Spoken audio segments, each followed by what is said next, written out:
Hello বন্ধুরা, দাদাভাই net point YouTube চ্যানেলে আপনাদের স্বাগত জানাই।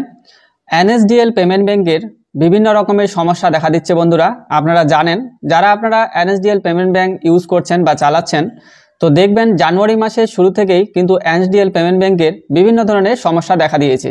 যেমন এনএসডিএল পেমেন্ট ব্যাংক অনেকেরই দেখবেন আপনারা অ্যাকাউন্টগুলো ফ্রিজ হয়ে গেছে।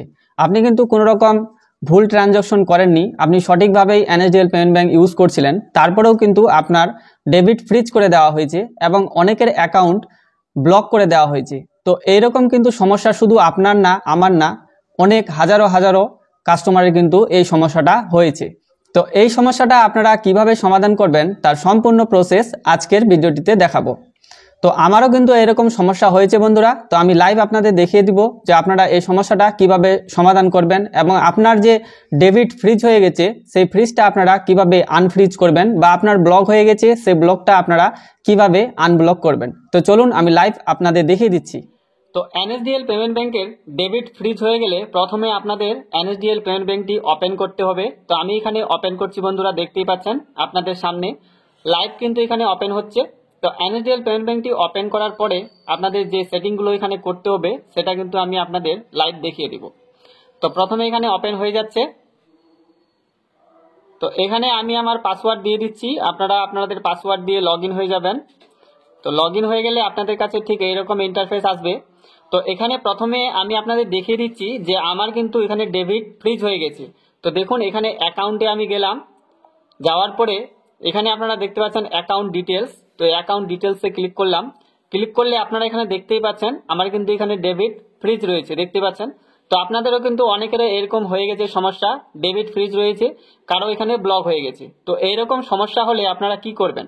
তো এখান থেকে আমি প্রথমে দেখুন ব্যাক চলে আসছি। তো আপনারা ঠিক এইভাবে ব্যাক হয়ে যাবেন। ব্যাক হয়ে যাওয়ার পরে এখানে আপনারা একটি অপশন দেখতে পাচ্ছেন যে 3 ডটের যে অপশনটি রয়েছে, এই অপশনটিতে আপনারা ক্লিক করবেন। ক্লিক করলে এখানে দেখুন নিচের দিকে আপনারা চলে আসবেন। এখানে আপনারা হেল্প একটি অপশন পেয়ে যাবেন, দেখতে পাচ্ছেন একটি হেল্প অপশন রয়েছে। আর তার নিচে আপনারা এখানে দেখতে পাচ্ছেন যে এখানে সার্ভিস রিকোয়েস্ট বলে একটি অপশন রয়েছে, দেখতে পাচ্ছেন সার্ভিস রিকোয়েস্ট। তো এই সার্ভিস রিকোয়েস্টে আপনারা ক্লিক করে দেবেন। তো এখানে ক্লিক করলে নেক্সট পেজটি আপনাদের কাছে কিন্তু ঠিক এইরকম ভাবে ওপেন হয়ে যাবে, দেখতে পাচ্ছেন বন্ধুরা। তো এখানে আপনাদের ছোট্ট একটি ফর্ম ফিল আপ করতে হবে। তো প্রথমে আপনারা এখানে দেখতে পাচ্ছেন যে এখানে টাইপ অফ ইস্যু যে অপশনটি রয়েছে, এই অপশনটিতে আপনারা ক্লিক করবেন। ক্লিক করার পরে এখান থেকে আপনারা কিন্তু দেখতে পাচ্ছেন যে ভিডিও কেওয়াইসি বলে যে অপশনটি রয়েছে, এই অপশনটিকে আপনারা সিলেক্ট করবেন। তো আমি এখানে ভিডিও কেওয়াইসি সিলেক্ট করলাম, দেখতে পাচ্ছেন বন্ধুরা আমি সিলেক্ট করে নিয়েছি। তারপরে এখানে দেখতে পাচ্ছেন সিলেক্ট ইস্যু ক্যাটাগরি, তো এখানে আপনারা ক্লিক করবেন।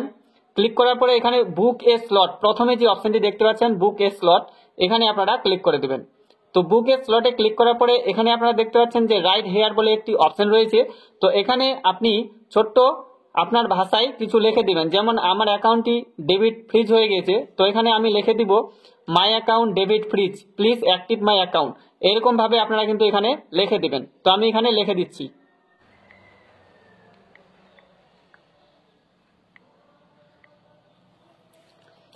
তো আপনারা দেখতে পাচ্ছেন আমি এখানে লিখে দিয়েছি my NSDL payment bank account debit freeze, please active my account. এভাবে আপনারাও লিখে দিবেন। লিখে দেওয়ার পরে আপনারা এই জিনিসটি লিখে দেওয়ার পরে আপনারা নিচে চলে আসবেন। এখানে দেখতে পাচ্ছেন যে অ্যাটাচ ফাইল রয়েছে। তো আপনি চাইলে এখানে কিন্তু আপনার আধার কার্ডটি অ্যাটাচ করে দিতে পারেন, আর যদি না করেন তাও কোনো অসুবিধা নাই। আপনারা এখানে সাবমিট যে অপশনটি দেখতে পাচ্ছেন এই অপশনটিতে ক্লিক করে দেবেন। তো আমি এখানে সাবমিট করছি, দেখতেই পাচ্ছেন।